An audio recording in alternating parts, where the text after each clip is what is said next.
So, the title of the message is learning that it is more blessed to give than to receive.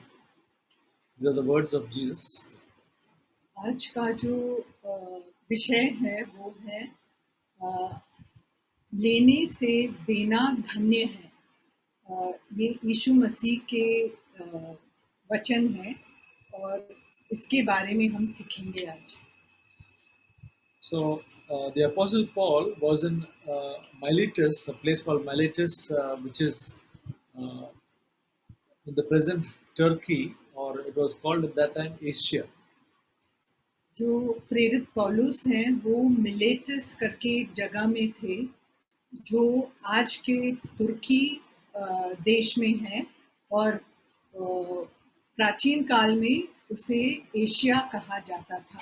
Just for information, the place Asia, or presently Turkey, had these churches: Ephesus, the Ephesus church, Colossia church, Galatia church. All this was in Turkey. और आपकी जानकारी के लिए सिर्फ मैं ये बता रहा हूँ कि जो इफिशियों का कलीसिया, जो कोलोसी का कलीसिया और जो गलातियों का कलीसिया, ये सब जो है तुर्की या एशिया में था। So in Miletus, Paul called the elders of the church in Ephesus, which was not very far off. The place was Ephesus was not very far off from Miletus, but he called the elders of Ephesus church to Miletus to speak to them because he was not going to see them again. हम यहाँ देखते हैं कि जो प्रेरित पौलुस है उन्होंने माइलीटस करके जगह में जो एफिसियों के जो कलीसिया है उधर के जो बुजुर्ग हैं उन्हें उधर बुलाया ताकि वो उनसे बात करें, क्योंकि इसके बाद वो उनसे नहीं मिलने वाले थे। So in Acts chapter 20 verse 20 we read, और प्रेरितों के काम 20वां अध्याय और 20वें वचन में ऐसे लिखा है, he spoke to them saying, I did not shrink from declaring to you anything that was profitable and teaching you publicly from house to house. और कि मैं किस प्रकार तुम्हारे लाभ के लिए कोई भी बात बताने से ना झिझका और सब के सामने तथा घर घर जाकर तुम्हें उपदेश देता रहा। Yeah. So he said, I did not shrink back, means I did not hold back from telling you anything which was profitable for you. तो प्रेरित पौलुस यहाँ कहते हैं कि मैंने किसी भी ऐसी बात को छिपाया नहीं तुम लोगों से जो तुम्हारे लाभ के लिए होगा। Again, he speaks, continuing in Acts 20:27, he says, for I did not shrink from declaring to you the whole purpose of God. और उसके 27 वचन में भी, क्योंकि मैं परमेश्वर की संपूर्ण इच्छा को तुम्हें बताने में ना झिझका। So Paul did not speak on some topics or some things which he liked, but whatever God told him, he spoke the whole counsel of God to the people of God so that they will be really built up. प्रेरित पौलुस ने सिर्फ ऐसी बातों पर उन्हें उपदेश नहीं दिया जो उन्हें पसंद था, लेकिन जो भी परमेश्वर उनसे चाहते थे उन सब बातों पर उन्होंने उपदेश दिया ताकि जो लोग हैं वो प्रगति कर सकें। That's why he said in the previous verse, therefore I testify to you this day that I am innocent of the blood of all men. इसीलिए 26 वचन में ऐसे लिखा है, इसीलिए आज के दिन मैं तुम्हारे समक्ष गवाही देकर कहता हूँ कि मैं सब लोगों के लहू से निर्दोष हूँ। Yeah.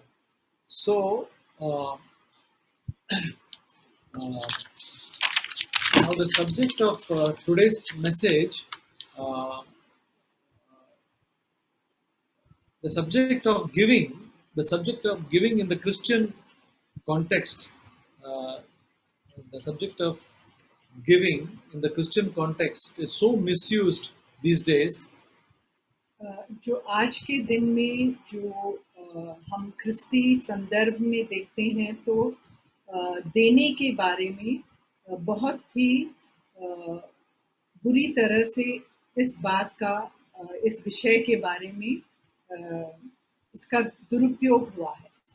So to speak on the subject, I am speaking with a lot of reluctance. मैं बहुत ही अपने मन में इस बात में बोलने के लिए मेरी खुद की इच्छा नहीं है. I've spoken to some of our brothers that I wanted to speak, but then always this reluctance because this matter of giving is such sensitive and it has been so misused that that I want to speak it, only if the Lord wants me to. और इस विषय पर का इतना दुरुपयोग किया गया है कि अगर प्रभु की इच्छा है तभी मैं इस बात पर बोलना चाहता हूँ. But since we read in Acts chapter, what we read in Acts chapter 20:27, that Paul said that I will want to declare to you the whole counsel of God, then so this is also one of the counsels of God, so we have to speak about it. ये भी जो है परमेश्वर की सलाह है. तो मैं जिस प्रकार प्रेरित पौलुस ने कहा कि परमेश्वर की संपूर्ण इच्छा को तुम्हें बताने से ना झिझका, वैसे ही मैं भी प्रभु का जो संपूर्ण इच्छा है उसे बताना चाहता हूँ. Because if we don't speak about it, we can deprive the blessing which comes out from God's word. क्योंकि अगर हम इस विषय में बात नहीं करेंगे तो हम लोगों को जो अनुग्रह उन्हें मिलना है उससे हम वंचित करेंगे. So in this context, Paul says in Philippians chapter 4 verse 17, फिलिपियों का पुस्तक in this context, इस संदर्भ में हम देखेंगे कि फिलिपियों का 4 अध्याय और उसके 17वें वचन में ऐसे लिखा है. it says, not that I seek the gift itself, but I seek for the profit which increases to your account. यह बात नहीं कि मैं दान चाहता हूँ, वरन ऐसा फल चाहता हूँ जो तुम्हारे लाभ के लिए बढ़ता जाए. Yeah. So now we'll just read Acts chapter 20 verse 33. The Apostle Paul says, I have coveted no one's silver or gold or clothes. और प्रेरितों के काम 20वां अध्याय और 33 वचन, मैंने किसी के सोने चांदी या वस्त्रों का लोभ नहीं किया. And then he continues in verse 35, Acts 20 verse 35. This very informative and wonderful verse. ये बहुत ही सुंदर वचन है. हम 35 में आगे पढ़ेंगे. In everything I showed you that by working hard in this manner, you must help the weak and remember the words of the Lord Jesus, that he himself said, it is more blessed to give than to receive. मैंने तुम्हें हर बात से यह दिखाया है कि तुम भी इसी प्रकार कठिन परिश्रम करके निर्बलों को संभालो और प्रभु यीशु के ये वचन स्मरण रखो जो उसने स्वयं कहे, लेने से देना धन्य है. So these are the words of Jesus, and he said it's more blessed to give than to receive. ये जो है ये प्रभु यीशु के वचन हैं और उन्होंने कहा कि लेने से देना धन्य है. Now we all naturally like receiving gifts from others. प्राकृतिक रूप में हम देखते हैं कि हम सब चाहते हैं कि लोग हमें कुछ दान दें या कुछ तोहफा दें. This very shirt was a gift was gifted to me. ये जो शर्ट मैंने पहना है ये भी मुझे गिफ्ट या तोहफे के रूप में मिला. So whenever we receive the gifts, we are always happy about it. जब हमें कुछ तोहफा मिलता है तो हम बहुत खुश हो जाते हैं. But here is another quality that Jesus speaks about, that there is joy and a blessing in giving more than receiving. लेकिन एक प्रभु हमें एक ऐसा गुण के बारे में बताते हैं कि लेने से देना धन्य है। And this is an area where God has to do a work in our lives. और ये एक ऐसा क्षेत्र है जहाँ प्रभु हमारे में कार्य करना चाहते हैं। So basically, it's not human to do that, but it's a divine nature that God is the one who is always giving. ये जो प्राकृतिक रूप में मनुष्य में नहीं होता है ये गुण, लेकिन ये जो है ये परमेश्वर का गुण है, क्योंकि परमेश्वर हम हमेशा देते रहते हैं। So there's one. You can remember that verse. There's a beautiful verse in who has given to the Lord. Romans 11, I think. I just read that. This came to my mind. Romans 11 verse 35. Romeo 11 का 35। For who is first given to him, that it might be paid back to him again. अथवा किसने उसे सर्वप्रथम कुछ दिया है जो उसे लौटा दिया जाए। For from him and through him and to him are all things. क्योंकि उसी की ओर से, उसी के द्वारा और उसी के लिए सब कुछ है। Yeah. So, so as we know the Lord, we can experience the words of Jesus, which says that it is more blessed. I want to learn that. It is more blessed, but the words of Jesus, it is more blessed to give rather than to receive. और जैसे जैसे हम प्रभु को और जानते जाएंगे, तो वैसे ही हमारे में ये जो गुण है ये बढ़ता जाएगा, जो जैसे प्रभु ने कहा कि लेने से देना धन्य है। So in Proverbs 11 verses 24 and 25 we read. नीति वचन 11वां अध्याय और 11, 24 and 25. 24 और 25 वचन पढ़ेंगे। There is one who scatters and yet increases all the more, and there is one who withholds what is justly due, and yet it results only in want or poverty. कोई तो उदारता से बिखेरता है तो भी उन्नति करता जाता है, और कोई जितना उसे देना चाहिए उतना नहीं देता, फिर भी इससे उसकी घटी ही होती है। The next verse says, a generous person will be prosperous, and the one who gives others plenty of water will himself be given plenty. उदार व्यक्ति संपन्न होता जाता है, और जो दूसरों की खेती सींचता है उसकी भी सींची जाएगी। So here it speaks about that when we are generous, instead of being stingy, then that's the blessing of God can come upon us. ये वचन बताता है कि अगर हम उदार मन के हैं तो परमेश्वर का जो अनुग्रह है वो हमारे ऊपर आएगा। That is, if we are always willing to be of help to others in any manner, whether give our time or our money, then God can bless us. किसी भी रूप में अगर हम देने के लिए तैयार हैं, अपने समय या अपने पैसे, तो प्रभु का अनुग्रह हमारे ऊपर आएगा। Again, Proverbs 30:15 says, leech, leech I think is a parasite. Leech has two daughters, give and give. Two daughters by the name Give and Give.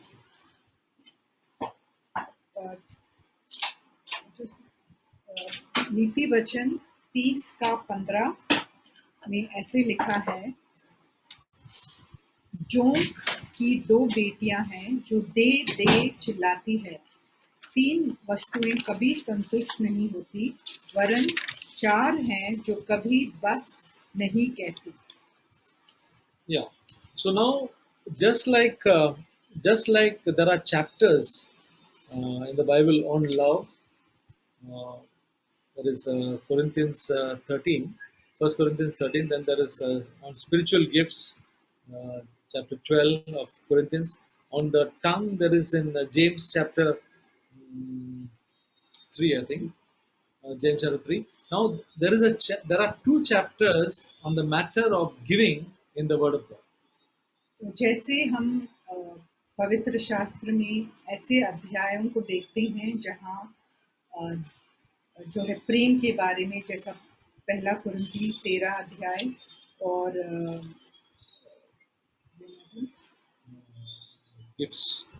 जो 12. वरदानों के बारे में जो पहला कुरिन्थी 12 अध्याय और जीव के बारे में याकूब का 3 अध्याय में अ,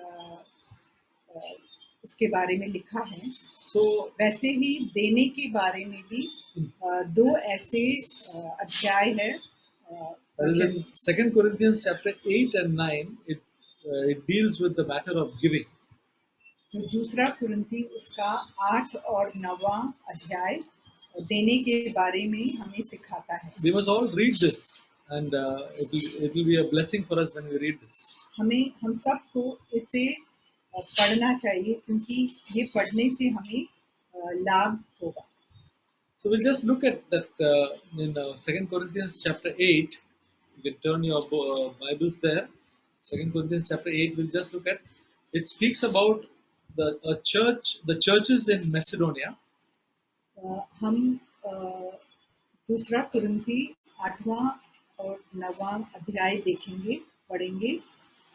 उसमें जो है यहाँ जो है वो मसिडोनिया कलीसिया के बारे में लिखा है। Now, Macedonia is the present Greece. जो मैसेडोनिया है वो आज का यूनान देश है। Okay, and the churches there in Macedonia were Philippi, Thessalonica, and Berea. और जो मैसेडोनिया में जो कलीसियां थी वो थी फिलिपी, बेरिया और थेसलोनिका। Now, these churches had at that period of time, they had a verse 2, great ordeal of affliction. They had a lot of trial at that time, but in the midst of that, they had abundance of joy. तो हम देखते हैं कि उस समय इस कलीसिया में बहुत संकट का समय था, लेकिन उनमें जो आनंद उमड़ रहा था।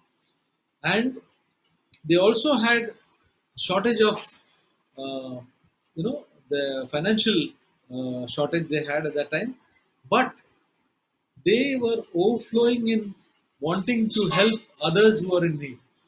और हम देखते हैं कि उनमें जो है पैसे या आर्थिक रूप से भी उनमें अभाव था, लेकिन वो दूसरों को देने के लिए वो तैयार थे। You can read that verse 2.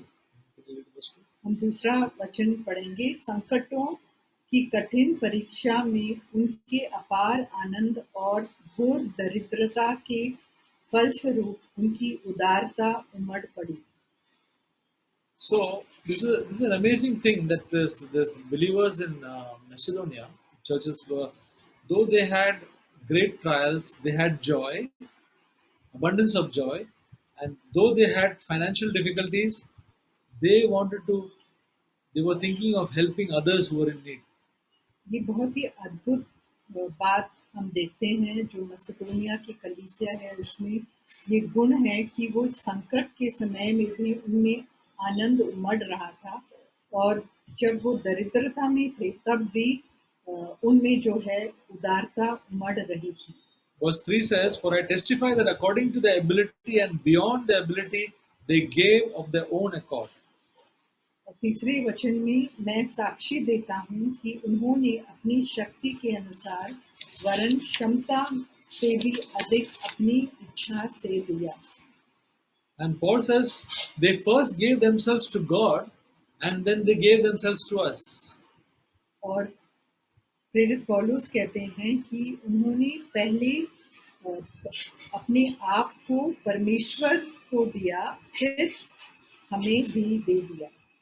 So this was the secret. they were devoted to God, and so they were devoted to their uh, their fellow believers and all other things. But the main thing was their devotion to God was so strong. उनके जो मन में परमेश्वर के प्रति जो अ, प्रेम था वो बहुत ही ज़्यादा था, इसीलिए वो दूसरों से भी ऐसा ही अ, प्रेम कर सकते थे। So, brothers and sisters, if we ever want to experience that, it is more blessed to give than to receive, then the secret of it is that our devotion to the Lord must be a very passionate and strong one. तो अगर हम खुद अपने में ये अनुभव करना चाहें कि अ, लेने से देना धन्य है, तो प्रभु के प्रति हमारे मन में ऐसा एक अनोखा प्यार होना चाहिए। So, we'll, we'll quickly just go through some few verses. It says, what are the ways of giving, Christian giving? हम कुछ ऐसे वचनों को पढ़ेंगे जहाँ बताया गया है कि हमें कैसे क्रिस्ती देना कैसे होता है। That is found mostly, very much found in 2 Corinthians chapter 9. हम इसके बारे में दूसरा कुरिन्थी और 9वां अध्याय में देखेंगे। So we'll read from verse 6 to 12, 2 Corinthians 9, 6 to 12. हम दूसरा कुरिन्थी 9वां अध्याय 6 से 12 तक पढ़ेंगे। It says, now this I say, he who sows sparingly shall also reap sparingly, and he who sows bountifully shall also reap bountifully.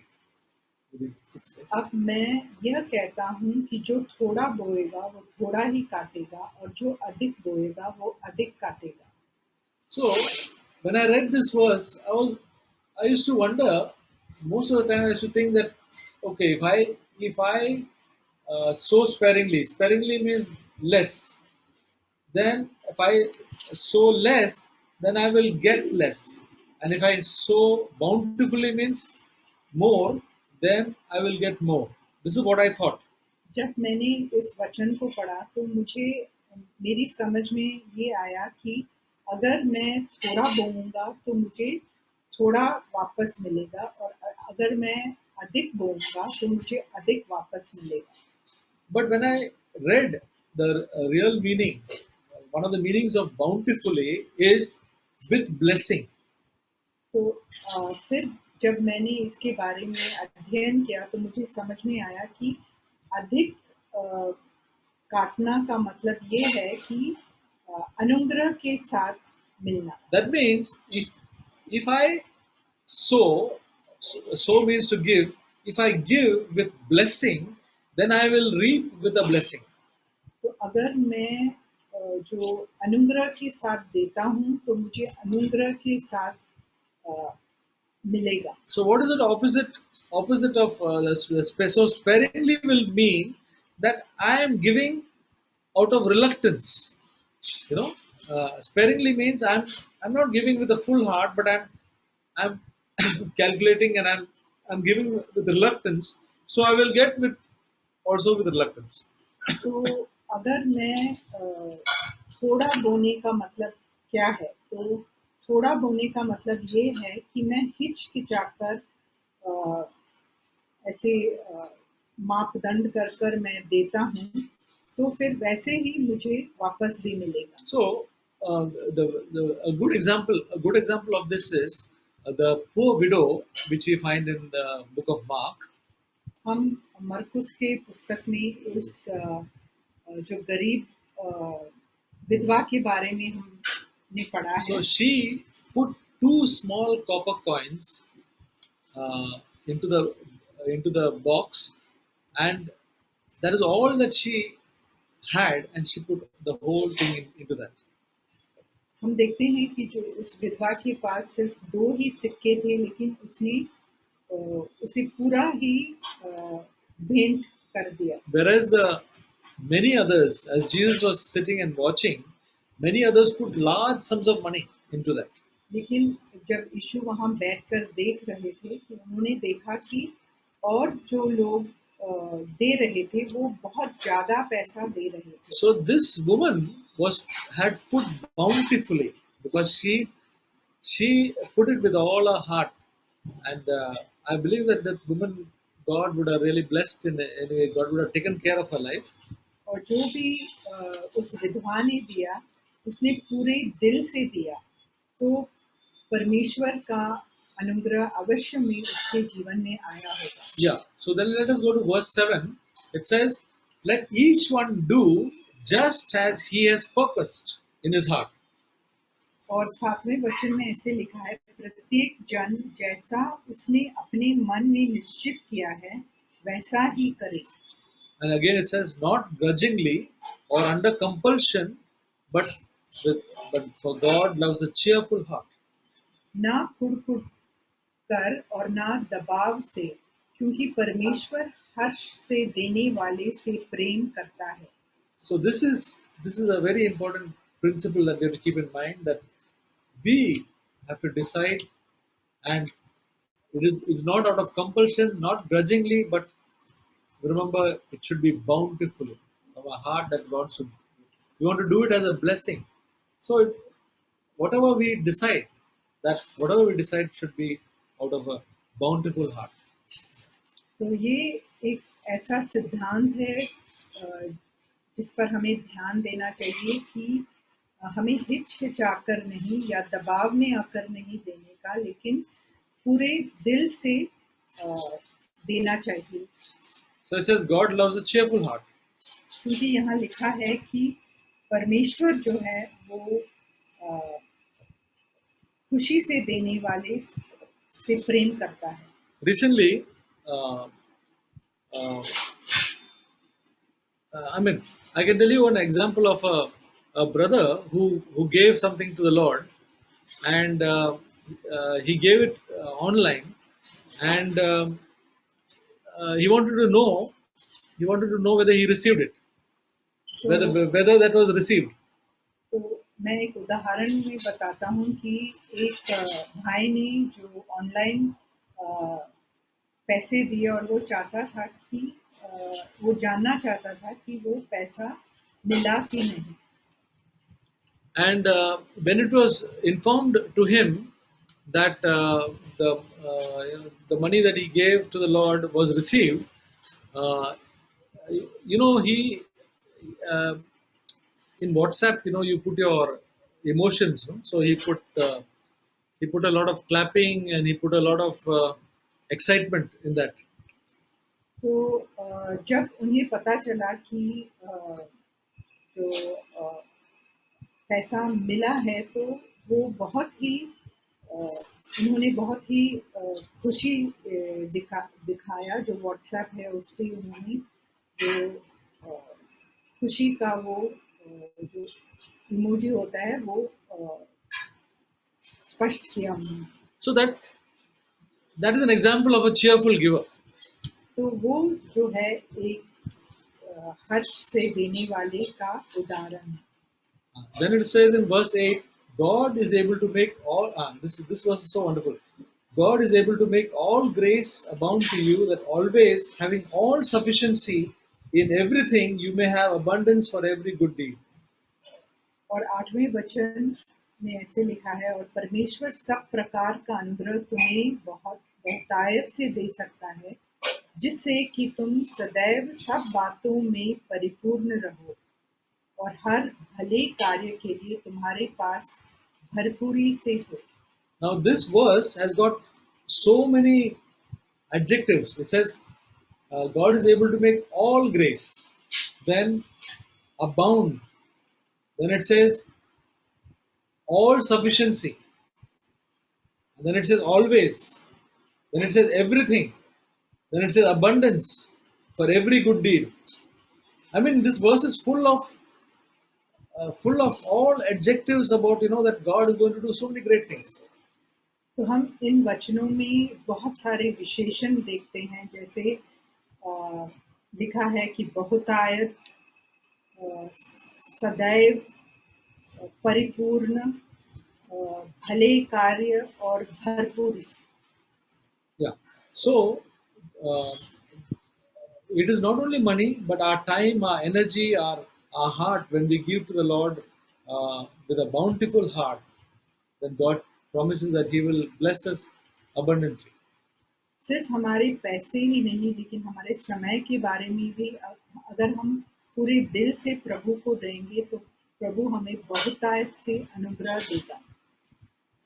Uh, I would encourage all of us, anybody who has got a financial problem, we must read these verses and allow the Holy Spirit to minister to us. अगर हम में से किसी को जो पैसे की या आर्थिक परिस्थिति में अभाव है, तो मैं चाहता हूं कि आप इन वचनों पर मनन करें। Yeah, one of the ways to help us in our giving is we can practical ways is First Corinthians chapter 16 2. 1 Corinthians chapter 16 verse 2. पहला कुरिन्थी 16वां अध्याय उसका दूसरा वचन हमें मदद कर सकता है इस बात में। So it says, on the first day of every week, let each one of you put aside and save as he may prosper, that no collection may be made when I come. सप्ताह के पहले दिन तुम में से प्रत्येक अपनी आय के अनुसार अपने पास कुछ रख छोड़, कि मेरे आने पर दान एकत्रित ना करना पड़े। So these are just some practical ways, we can when we keep aside or no, we can do it in our own way, but it is just some practical help in so that others what happens, we tend to spend off whatever we have, and then at the end of the month then we find it difficult. So that's a practical help. ये एक प्रायोगिक रूप में हमारे लिए मददगार रहेगा अगर हम जैसे यहाँ लिखा है कि कुछ रख छोड़े, नहीं तो क्या होता है कि हम जो भी पैसा हमें मिलता है हम उसे खर्च कर देते हैं। Another way of giving is, giving is to give to the poor. और दूसरा जो बात है वो है गरीब या दरिद्र को देना। Yeah, whether we give to the poor or give to God's work, we must always do it very secretly. और जब भी हम जो है गरीबों को देते हैं या प्रभु के काम के लिए देते हैं, तो हमें उसे रहस्य में देना चाहिए। We should not. We should think it is giving to God, and God says, "Let your right hand not know what your left hand is doing." और हमें ऐसे देना चाहिए जैसे हम प्रभु को दे रहे हैं, और जैसे यीशु ने कहा कि तुम्हारा जो दाहिना हाथ है वो ना जाने कि बायां हाथ ने क्या दिया है। Because if we make others know, then we already have received our reward. क्योंकि अगर हम दूसरों को बताएंगे कि हमने ये किया है, तो हमें अपना जो प्रतिफल है वो मिल गया। Now I'll just give a few promises. I think there are 3 verses I wanted to read. The promises of God for to those who are generous towards God. The promises of God. जो प्रभु के वायदे हैं, जो प्रभु के कार्य के लिए उदारता से देते हैं, उनके लिए जो वायदे हैं वो मैं बताना चाहता हूँ। So Proverbs 19 verse 17. नीति वचन 19 और उसका 17वां वचन। He who is gracious to a poor man lends to the Lord, and he will repay him for his good deed. जो निर्धन पर दया दिखाता है वह यहोवा को उधार देता है, और यहोवा उसके इस भले कार्य का प्रतिफल देगा। It's a wonderful verse that when there is some poor and needy people, and when we give, we are giving to the Lord, and the Lord will take care of us, take care of our needs. बहुत ही सुंदर वचन है ये, जो कहता है कि अगर हम गरीबों को कुछ देते हैं तो परमेश्वर को देने के समान है, और परमेश्वर उस भले कार्य का प्रतिफल हमें देगा। Philippians 4:19, और फिलिपियों 4 अध्याय 19वां वचन, and my God shall supply all your needs according to his riches and glory in Christ Jesus. मेरा परमेश्वर भी अपने उस धन के अनुसार जो महिमा सहित मसीह यीशु में है तुम्हारी प्रत्येक आवश्यकता पूरी करेगा। Yes, brothers and sisters, just like if you seek the kingdom of God and his righteousness, all these things shall be added. You should be able to say that my God supplies all my needs. तो जिस प्रकार यीशु मसीह ने कहा कि अगर हम परमेश्वर का राज्य पहले ढूंढेंगे तो उसके साथ सब कुछ हमें मिलेगा, यही हमारे जीवन का भी साक्ष्य होना चाहिए। In Luke 6:38, लूका 6 का 38 says, give and it shall be given to you, good measure, pressed down, shaken together, running over, they will pour into your lap. For by the standard of measure, it will be measured to you in return. दिया करो तो तुम्हें भी दिया जाएगा, वे तुम्हारी गोद में पूरा पूरा नाप दबा दबा कर हिला हिला कर उभरता हुआ डालेंगे, क्योंकि जिस नाप से तुम दूसरों के लिए नापते हो उसी नाप से तुम्हारे लिए भी नापा जाएगा। So here in this context, Jesus is speaking about loving our enemies, then be merciful and do not judge. So if we do these things, same way we will get back abundantly the from God, the good things. Like God will be merciful to us, tremendously merciful to us. God will make our enemies at peace with Him, and so on. And also in relation to money, this we can say it's in relation to all these things. Not only money, but our attitude and our behavior. If it is good, then God will enrich us in the measure that we do it to others.